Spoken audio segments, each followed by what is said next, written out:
you for this day, O God. Thank you for this day, Lord. Thank you for your presence, O God. Thank you for being here in our heart, O God. Oh Lord, hallelujah. Thank you for the big revelation that you're always given us every day, Lord. And thank you for the wisdom and knowledge na lagi mong nire-remind sa amin, O Lord. Now we are new creation, O God. And on this day, O Lord, we just want to worship you, O God.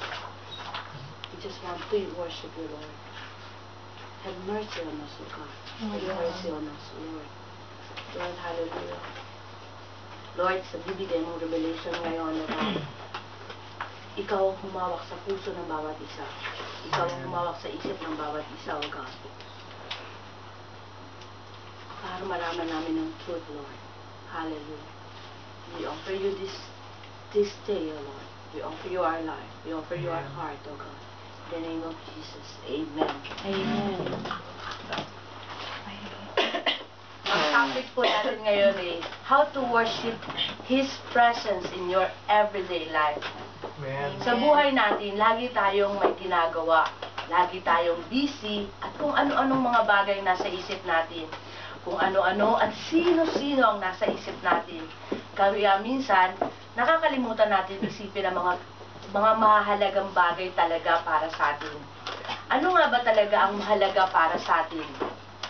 May isang kwento sa Book of Luke, chapter 2, nung si Mary at Joseph ay dinala ni Cristo sa Jerusalem for Passover. When he was 12, pagkatapos ay umuwi na sila. Akala nila, kasama nila si Jesus sa pag-uwi nila. Para lang tayo minsan, di ba? Nakala natin, kasama natin si Jesus.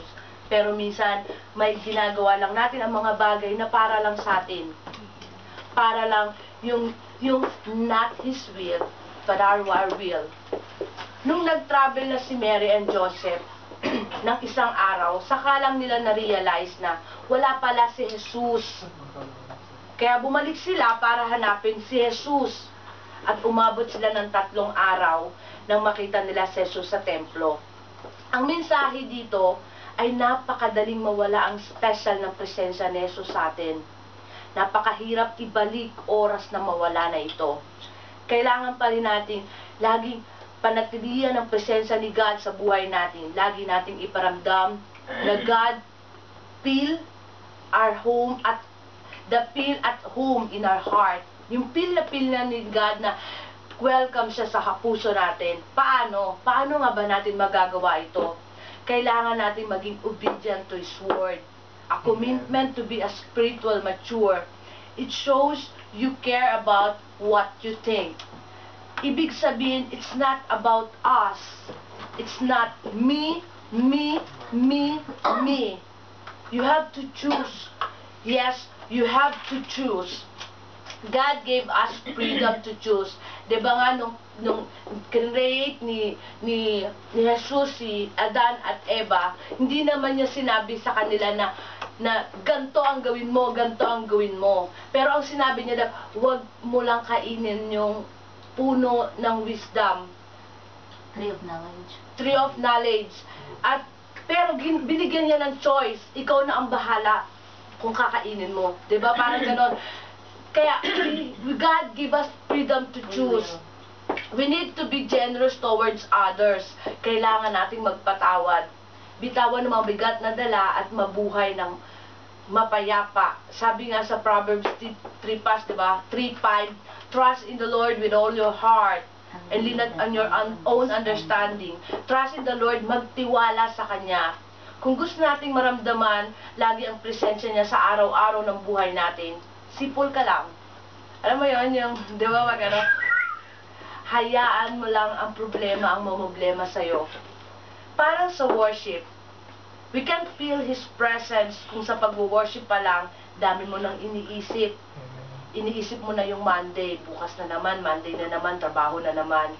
Ang pamilya sa Pilipinas, when you choose to worship God, you will only think of Him. Not just feel His presence, just enjoy the moment. And think of Him. Him, how you can pay Him back. Not with your voice, not with your dance, step, not with your clothes, not with your accessory, but all with your heart and soul. Worship Him because He truly deserves it. May isang story. Ito yung aking story ngayon. Story of the uy, nangangati ang aking ang kamay. Sakot. May kalihaw. May isang story. There was a man who's in love with a blind girl. Lagi niya itong kinakausap at pinasasaya. Isang araw, dumating ang operasyon ng babae, and it was a successful operation. Hinanap niya ang lalaki, ngunit wala na ito.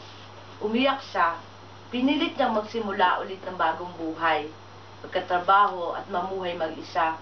Hanggang isang araw, may nakita siyang lalaki na nakaupo sa isang park. At may aso at ang hawak ay isang litrato. Pagkita ng babae dun sa lalaki, hawak niya yung litrato niya. Tapos, at napag-alaman nung ito pala yung lalaki na nagpapasaya sa kanya dun sa ospital. Ito pala yung lalaki na nagpapangiti sa kanya dun sa ospital kahit bulag na siya. Tapos, kinausap niya yung lalaki na kamusta ka na, gano'n, na parang hindi na malayo ng lalaki kasi wala nang paningin yung lalaki. So, ang ginawa pala ng lalaki, kasi nung nag-wish yung babae, sabi ka ba, habang ka-friends niya, gano'n, ano yung pinaka magusto mo na gift na ma-receive mo, na makakita ko, para maging masaya siya. So, binigay nung lalaki yung mata niya para dun sa babae. Tapos, nag-decide siya na umalis. Kasi, natatakot siya na baka hindi siya tanggapin ng babae. Kasi wala na din siyang paningin. Kumbaga, invalido na siya. Pero, parang minahal na din ng babae kasi siya lang yung nagtyaga talaga. Ang moral lesson in this story, when we are so in love, we love to choose to be happy or let your loved one to be happy. At sa sakripisyo natin yon, mawala man ang pinakamahalagang bagay sa atin, alam nating may sinagip ka namang kaligayahan ng iba. We choose to love God because God first loved us. Thank you.